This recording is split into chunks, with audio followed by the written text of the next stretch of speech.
1 de João 5, de 13 em diante. Estas coisas vos escrevi a fim de saberdes que tendes a vida eterna, a vós outros que credes em o nome do Filho de Deus.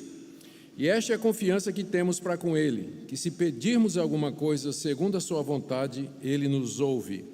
E se sabemos que Ele nos ouve quanto ao que lhe pedimos, estamos certos que obtemos os pedidos que lhe temos feito.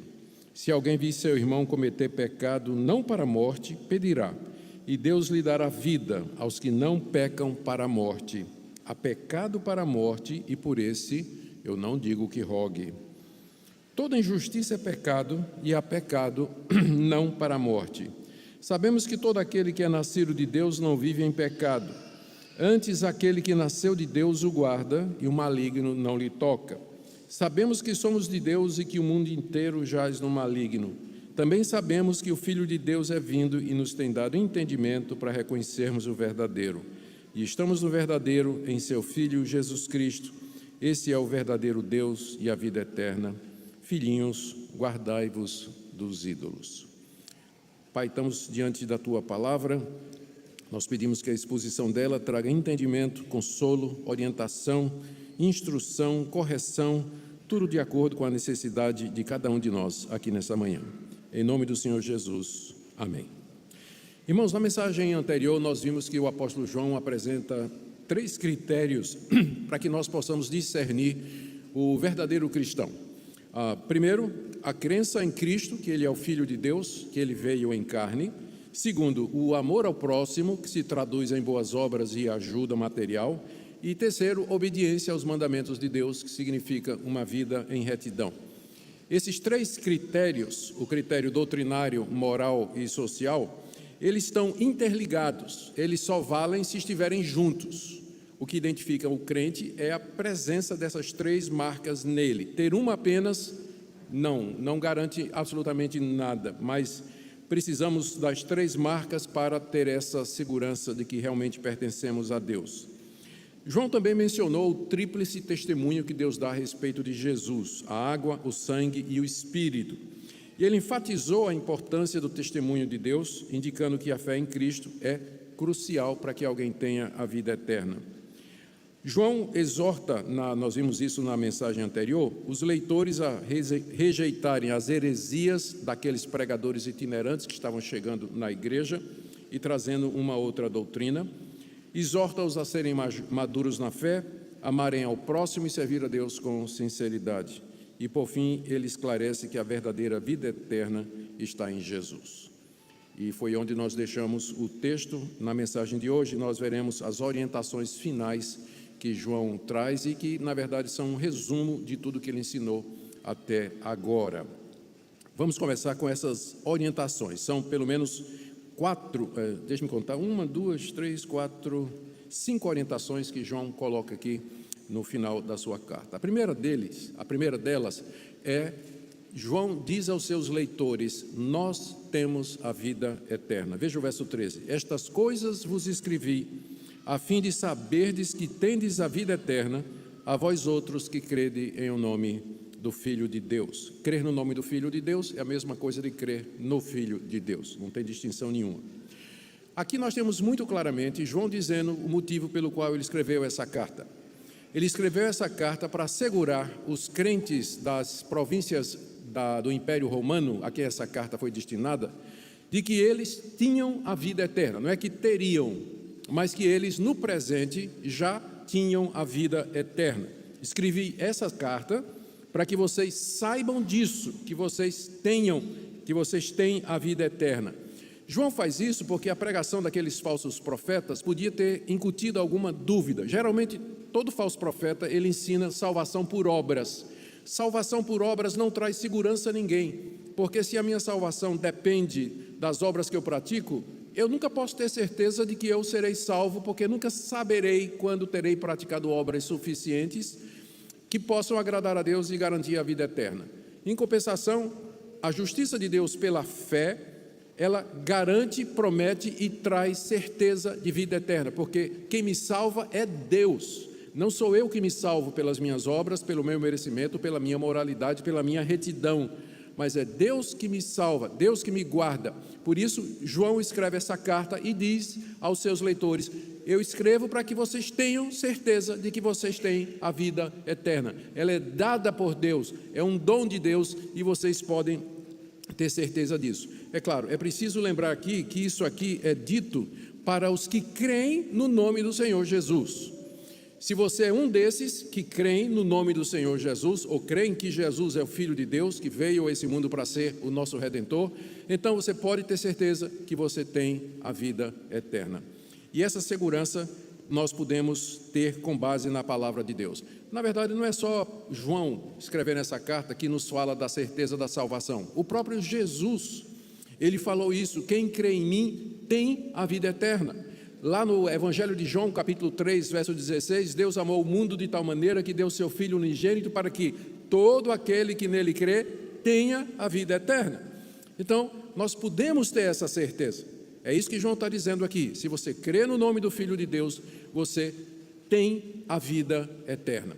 Isso aqui está em oposição ao ensino dos falsos mestres. Esses falsos mestres diziam que eles tinham um conhecimento secreto que Jesus não tinha dado aos apóstolos, mas que tinha reservado para eles, os mestres chamados de gnósticos.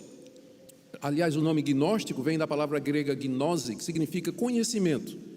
Então, esses mestres diziam que tinham um conhecimento que salva. Pensando na ilustração para as crianças, eles tinham a senha para poder, só eles sabiam a senha para entrar no reino de Deus. E João diz: se você crê que Jesus é o Filho de Deus, e essa pregação é pública, você tem a vida eterna. Boa parte da Bíblia foi escrita exatamente para nos assegurar disso, que aqui e agora nós já podemos desfrutar a vida eterna, que é relacionamento com Deus, é uma comunhão com Ele e com seu Filho Jesus, e que vai durar eternidade afora. Vida eterna não é alguma coisa que está reservada para depois da nossa morte e no fim dos tempos, mas vida eterna é alguma coisa que você desfruta aqui, começa aqui, e que consiste nisso: entrar na presença de Deus e desfrutar dos tesouros espirituais que Ele tem guardado para nós mediante Jesus. Segunda instrução, orientação que João dá aos seus leitores no final da carta, é que se nós temos certeza de que somos de Deus e que Deus nos deu a vida eterna, nós podemos ter certeza de que Ele vai atender às nossas orações, porque quem dá o maior, dá o menor. Se Deus já nos deu a vida eterna e Ele quer que nós tenhamos certeza disso, Ele quer também que nós tenhamos certeza de que Ele ouve as nossas orações e que atende às nossas orações, como Ele diz aqui no verso 14 e 15. Esta é a confiança que temos para com Ele, que se pedirmos alguma coisa segundo a sua vontade, Ele nos ouve. E se sabemos que Ele nos ouve quanto ao que lhe pedimos, estamos certos de que obtemos os pedidos que temos feito. Se eu tenho certeza que tenho uma vida eterna, eu posso ter certeza que o Deus que me deu essa vida, Ele dará também o que eu preciso. E isso traz confiança na oração. Muitos crentes não confiam, eles não oram, porque eles não têm certeza de que serão ouvidos. Eles não têm segurança de que Deus vai aceitá-los. E por que é que eles não têm? Porque eles não têm certeza da vida eterna. Então, o problema é mais atrás, por assim dizer. Começa lá atrás, quando você não tem convicção da vida eterna. E aí você se aproxima de Deus na dúvida, porque o seu relacionamento com Ele não está claro. Você não está seguro de que você é de Deus, que Deus ama você, que Deus perdoou você e que Deus chamou você. Mas se você tem certeza disso, você tem confiança em oração. Você pode chegar na presença de Deus e olha o que é que João diz aqui. Nós temos certeza de que Ele nos ouve. Ouvir aqui é ouvir favoravelmente. É claro que João aqui coloca uma condição: se nós pedirmos alguma coisa de acordo com a vontade de Deus. Isso pode ser interpretado de duas maneiras. Com relação ao conteúdo, eu pedir alguma coisa que eu sei que é a vontade de Deus, por exemplo, Deus não me deixa pecar, Deus santifica a minha vida, Deus abençoa meus filhos para que eles sigam o caminho do Senhor. Tudo isso a Bíblia diz que é a vontade de Deus. Você pode orar por isso, tendo segurança de que Deus vai lhe atender, porque você está pedindo alguma coisa que Deus já disse, você pode. Por isso que eu gosto de orar o Pai Nosso. Quando eu estou lendo minha Bíblia e chega o momento da devoção, eu uso o Pai Nosso, porque é maravilhoso. Eu posso dizer para Deus assim: Deus, me dá o pão de cada dia, e ter certeza de que Ele vai fazer isso. Por quê? Porque Jesus me ensinou a orar Pai nosso que estás nos céus, o pão nosso de cada dia nos dá hoje. Então, quando João diz, se você pedir alguma coisa de acordo com a vontade de Deus, ele pode estar dizendo, se você pedir coisas que a Bíblia diz claramente que são da vontade de Deus, pode ter certeza de que Deus vai lhe dar. Mas pode também significar maneira. Se você pedir alguma coisa conforme Deus ensinou que você deve pedir, então Ele vai responder. E como é que a Bíblia nos ensina a orar? Orar com fé, orar no nome de Jesus, orar pelas coisas que a Bíblia nos diz e orar sempre pensando nos outros e não por motivos egoístas. Tem que ser uma coisa ou outra? Não, pode ser as duas coisas. Se você orar como Deus ensina na Bíblia e você orar pelas coisas que Ele já disse que Ele vai dar a quem pedir, você pode ter confiança já na oração de que você já recebeu. Olha como isso aqui parece até coisa, não parece coisa de presbiteriano, né?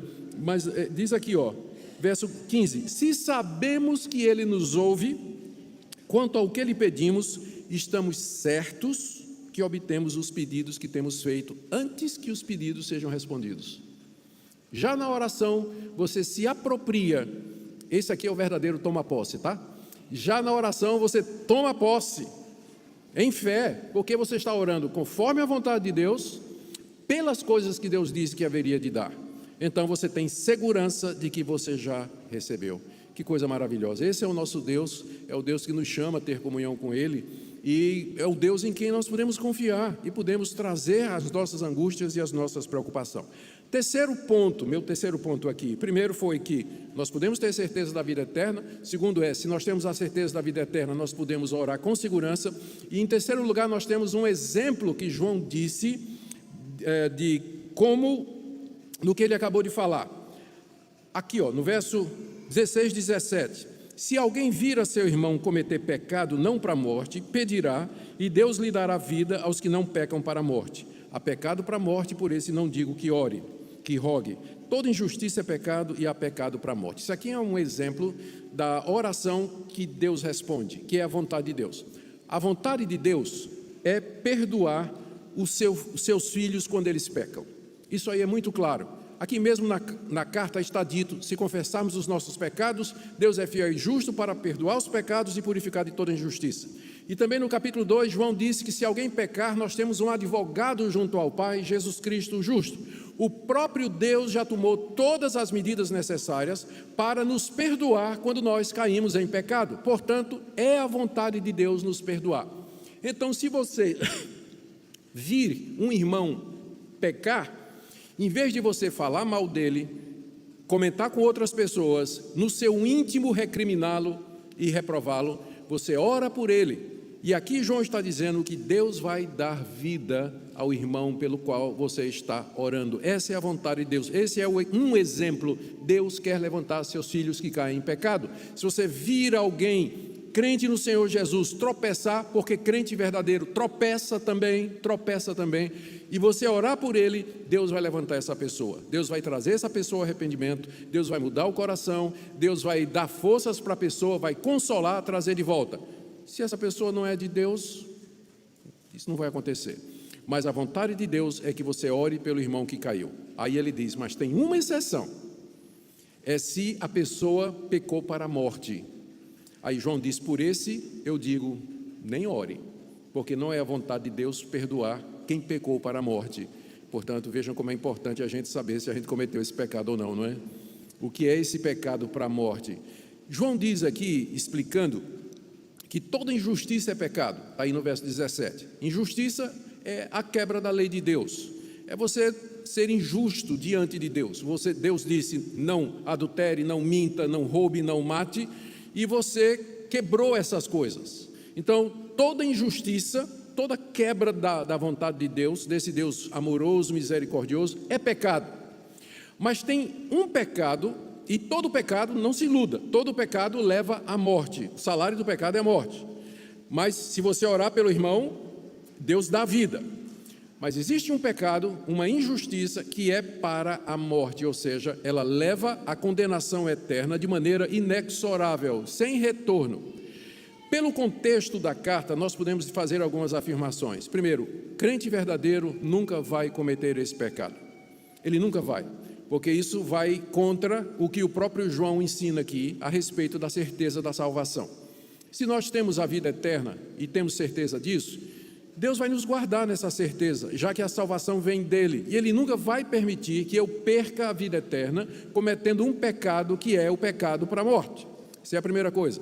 Segunda coisa, esse pecado para a morte, ele não é um pecado trivial, comum, rotineiro, habitual, mas ele é uma decisão irrevogável de alguém que vira as costas para Deus. No contexto da carta, é o pecado da apostasia. Seria alguém dos leitores de João que, ouvindo a pregação dos mestres de que Jesus não é o Filho de Deus, que Jesus não era verdadeiramente Deus, nem verdadeiro homem, essa pessoa que um dia frequentou a igreja, foi batizado em nome de Jesus, participou da ceia do Senhor, cantou aqui junto com vocês, essa pessoa abandona a doutrina apostólica, aquela que dá acesso à vida eterna, que Jesus é o Filho de Deus, e essa pessoa segue o ensino dos falsos mestres.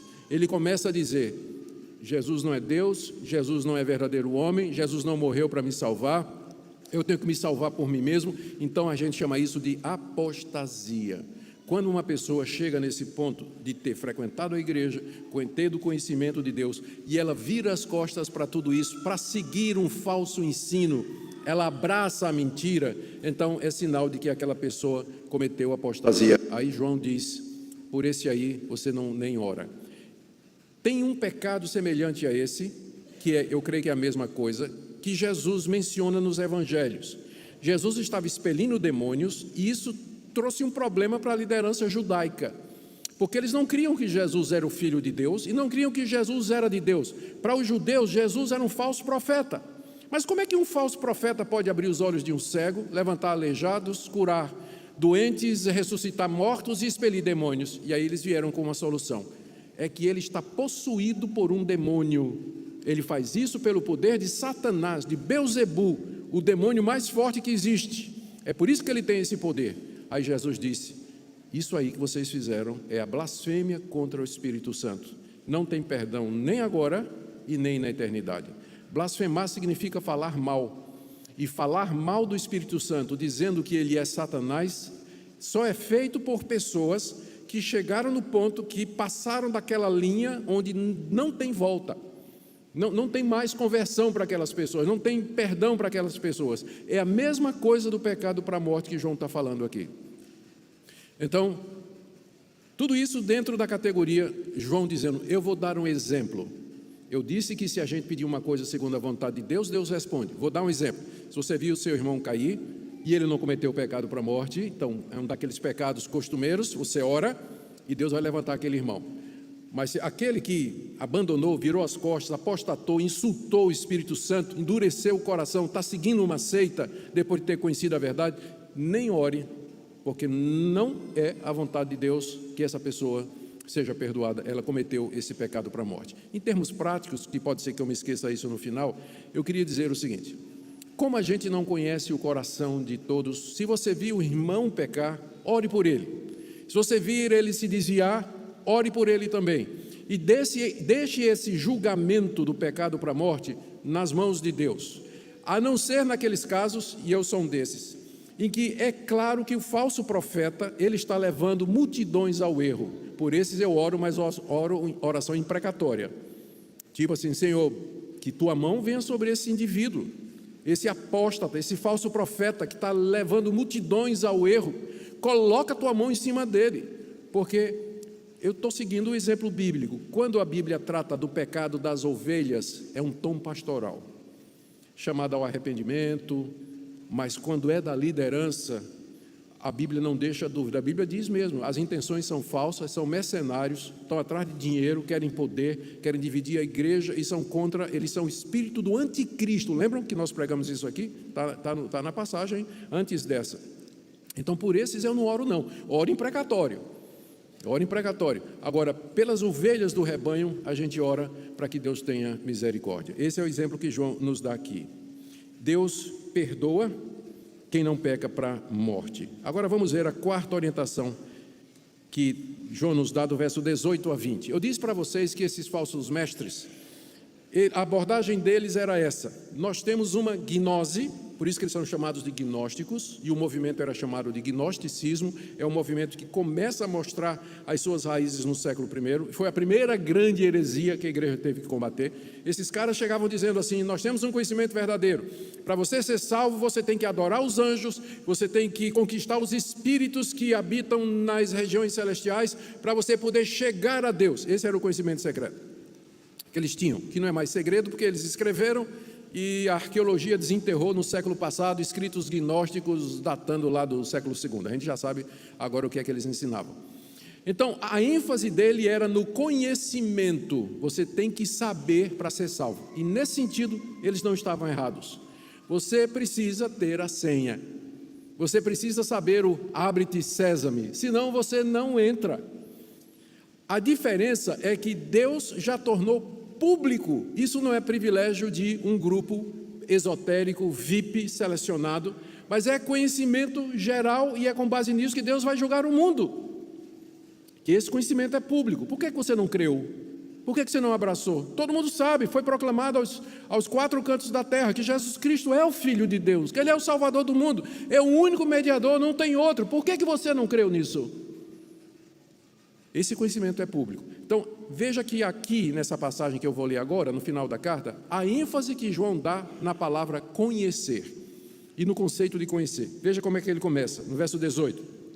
Sabemos, está aí o verbo, que todo aquele que é nascido de Deus não vive em pecado, antes aquele que nasceu de Deus o guarda e o maligno não lhe toca. Primeiro conhecimento. Segundo, verso 19. Sabemos que somos de Deus e que o mundo inteiro jaz no maligno. Terceiro, sabemos no verso 20, também sabemos que o Filho de Deus é vindo e nos tem dado entendimento, conhecimento, para reconhecermos o verdadeiro, e estamos no verdadeiro em seu Filho Jesus Cristo. Esse é o verdadeiro Deus e a vida eterna. Três coisas, três ênfases de João no sabemos. E o que é que então eu sei, e que toda a igreja deveria saber, e todo crente verdadeiro? Primeiro, você deveria saber, verso 18, que todo aquele que é nascido de Deus não vive pecando. Muitas pessoas perguntam: como é que eu sei que eu sou de Deus? Como é que eu sei que eu sou crente? Como é que eu sei que eu sou eleito? Primeiro, saiba que todo aquele que é nascido de Deus, que foi regenerado, nasceu de novo, teve um novo nascimento, ele não vive pecando.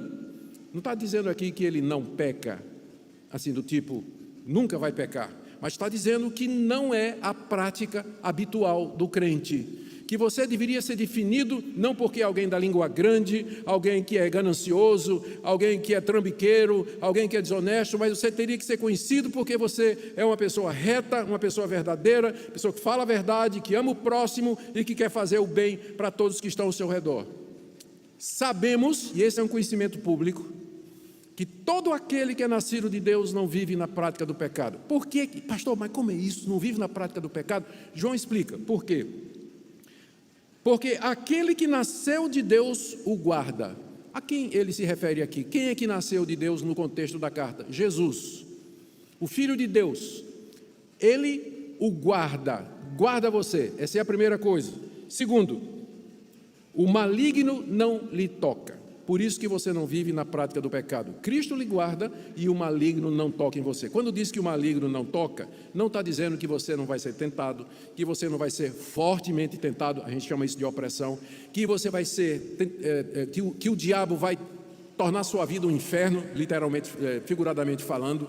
Isso não quer dizer que você está imune à ação de Satanás, mas quer dizer que o diabo nunca vai lhe tentar, e ele nunca vai ter poder em você a ponto de arrancar você das mãos de Cristo.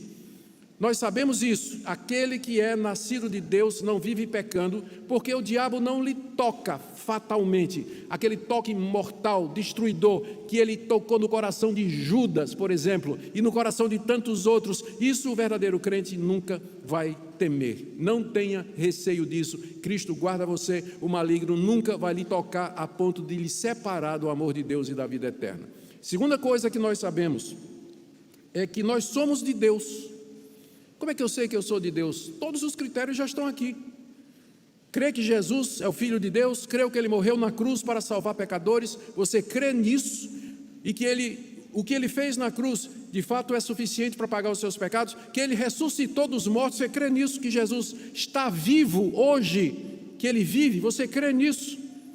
Se você crê nisso, se você odeia o pecado, se você ama seu irmão, você quer perdoar e fazer o... Então não tem, são os critérios que a Bíblia apresenta para aquele que é, de fato, filho de Deus. Nós sabemos que somos de Deus. Agora, em contraste, olha essa passagem aqui. O mundo inteiro jaz no maligno. Jazer é de onde é o verbo jazer, é de onde vem a palavra jazigo, né? E lembra aquele cemitério. O mundo inteiro jaz no maligno.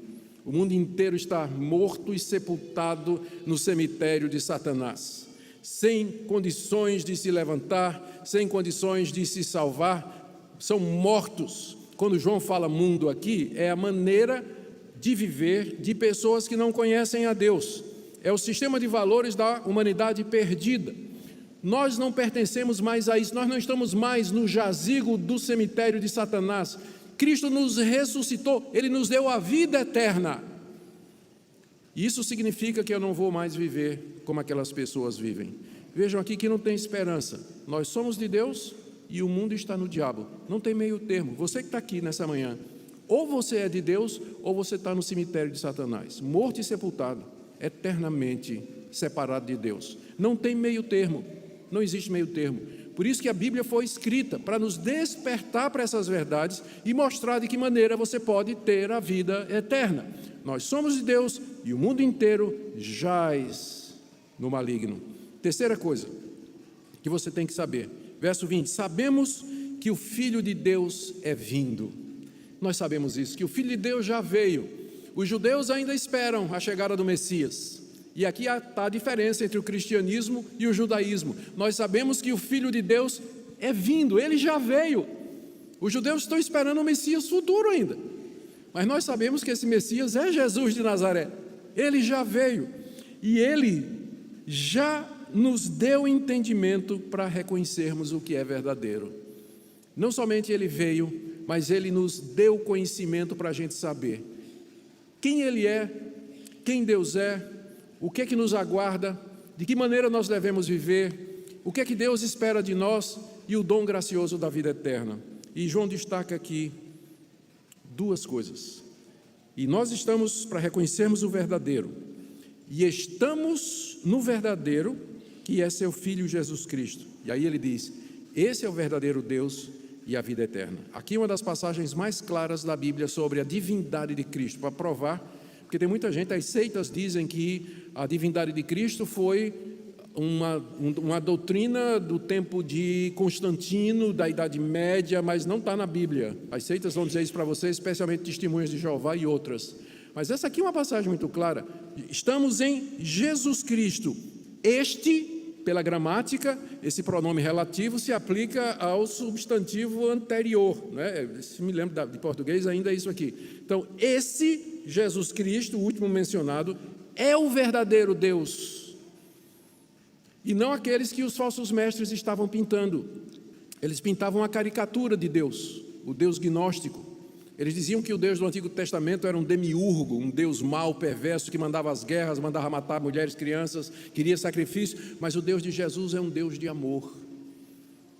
João diz, não tem essa distinção. Cristo veio e nos deu um entendimento acerca do verdadeiro Deus. Ele é o verdadeiro Deus. Você crê nisso? Porque logo em seguida João diz, e Ele é a vida eterna. Somente em Cristo você vai ter vida eterna. Não é em você, mas em Cristo. Lutero, ele quando se referia à justificação, à salvação, ele dizia que a nossa salvação não vem intra nós. Ela não está dentro de nós, mas ela é extra nós, está fora de nós. Precisamos de quem nos salve. E quem nos salva é Jesus Cristo, Ele é o verdadeiro Deus e Ele é a vida eterna. Amém? 3 coisas públicas que você tem que saber. Evangelho não é algo fechado para uma elite, como às vezes algumas igrejas. Você tem mestres aí, líderes de igrejas que dizem que recebem revelações da parte de Deus. E quando eles falam dessas revelações, as pessoas chegam, mestre, eu nunca vi isso na Bíblia. Nunca vi porque não está na Bíblia, né? Eles dizem que recebem de Deus esse conhecimento, só eles têm coisas inéditas, né? Revelações para Foi assim que surgiu a doutrina do arrebatamento secreto antes da vinda de Cristo, da grande tribulação. Isso nunca foi ensinado, isso é de 200 anos atrás. Alguém teve essa revelação num encontro profético lá na Europa, e aí começou isso a pegou ar, né, como a gente diz, e cresceu e se espalhou. E vocês ficariam admirados se soubessem a quantidade de doutrinas que rodam por aí, que foi dada mediante revelação. O que Deus tinha para nos revelar já está aqui. Tudo que você precisa para conhecer a Deus e viver uma vida santa está aqui. Você quer ouvir a voz de Deus? Leia a Bíblia. Você quer ouvir a voz de Deus audivelmente? Leia a Bíblia em voz alta. Está resolvido o problema, você vai ouvir a Deus. Ele termina com uma orientação que parece não fazer nenhum sentido. O que é que ele diz aí no verso 21? Filhinhos, guardai-vos dos ídolos. Qual a conexão disso, de idolatria, com tudo o que nós ouvimos? Existem algumas possibilidades. Primeiro, João termina a carta dizendo: filhinhos, guardem-se dos ídolos, não sigam o que esses falsos mestres estão ensinando, porque eles diziam que o pecado era irrelevante.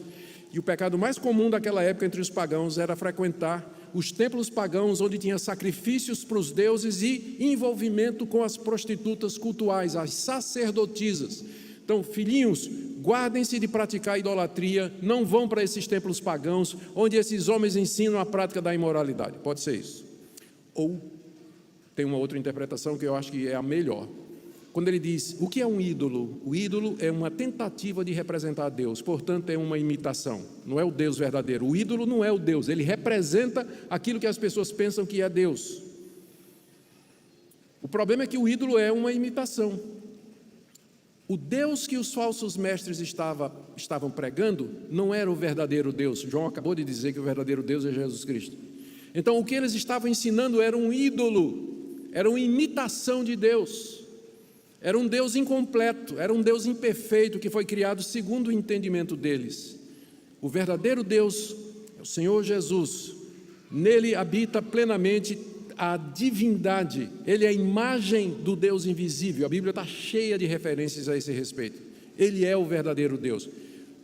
Toda doutrina que pinta um Deus diferente ou um Cristo diferente é idolatria. Quando ele diz guardai-vos dos ídolos, ele está dizendo: fujam desse Deus falso ensinado por esses falsos mestres.